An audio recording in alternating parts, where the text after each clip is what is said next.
Bonjour à tous. Alors concernant cette mitzvah extraordinaire de la Brit Mila, on va essayer de parler aujourd'hui du déroulement de toute cette cérémonie. Alors première chose qu'il faut faire attention, c'est d'avoir minyan, d'être au moins 10 personnes lors de la Brit Mila.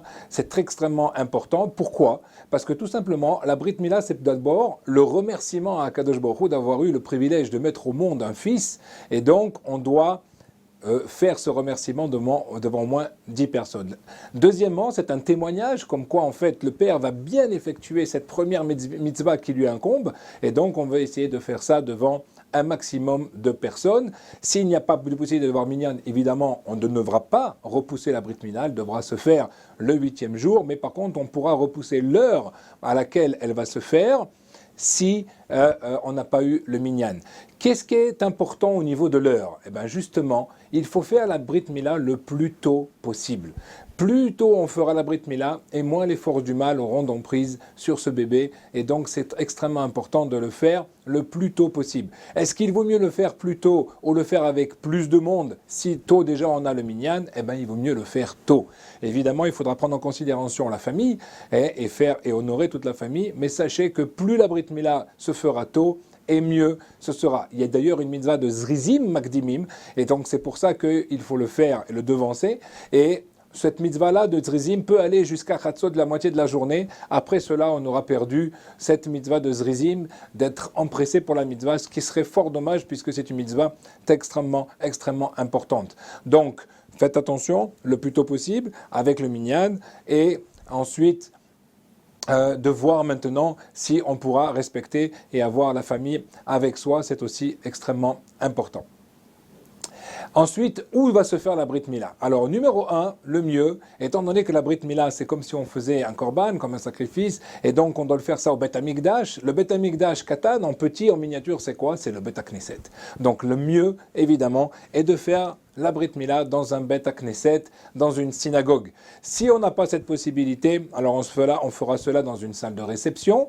Troisième possibilité, on pourra le faire également à la maison, étant donné qu'on va inviter Eliyahu Hanavi, il y aura une bracha également particulière dans la maison de le faire donc, chez soi.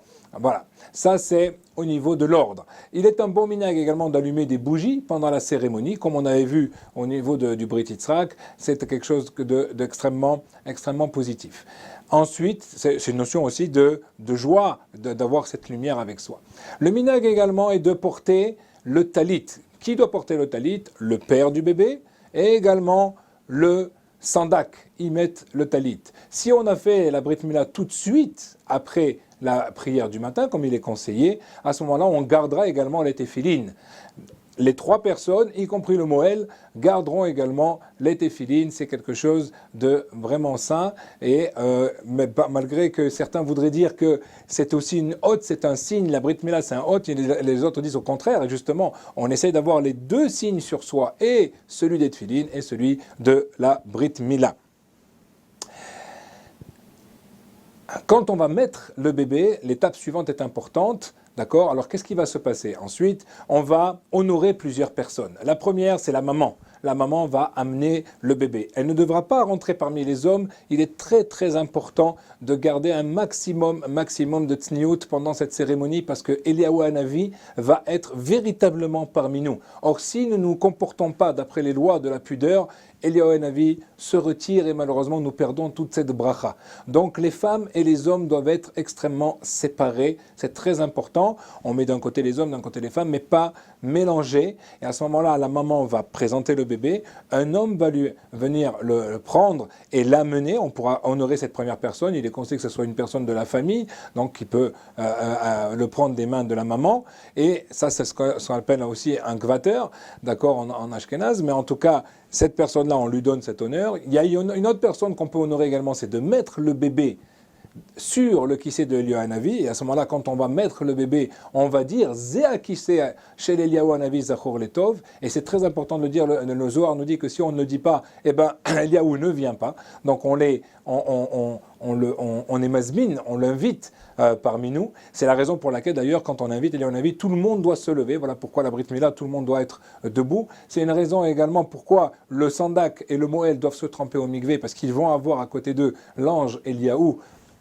Et donc ils doivent être, dans la plus grande pureté possible. Donc ensuite, on va donner l'enfant au papa. Le papa, lui, va faire les bénédictions, la bénédiction en fonction des usages, d'accord, de la Brit Mila. Ensuite, il va donner le bébé au Moël, qui va le mettre sur les genoux du Sandak. Pardon. Et ensuite, le Moël va faire la Brit Mila. Tout de suite après, on va faire le Kiddush. Pendant ce Kiddush, on pourra encore honorer une autre personne qui va faire le Kiddush et donner le prénom au bébé officiellement. Et ensuite, on fera le Kaddish, Birkat HaKohanim s'il y a des Kohanim, et également, certains ont l'habitude de faire les 13, d'évoquer les 13 attributs de miséricorde. Et ensuite, après cela, le Sandak pourra donner des brachot, puisqu'il aurait eu la chance d'être avec Eliyahu Hanavi. Il pourra donner des bénédictions aux gens qui sont là. Et ensuite, on procédera à la Seudat Mitzvah, la Seudat la Brit Mila. Voilà, Bezrat Hashem, que tout se passe comme il faut. Si vous avez les moindres questions, n'hésitez pas à nous contacter. Et Bezrat Hashem, Mazel Tov.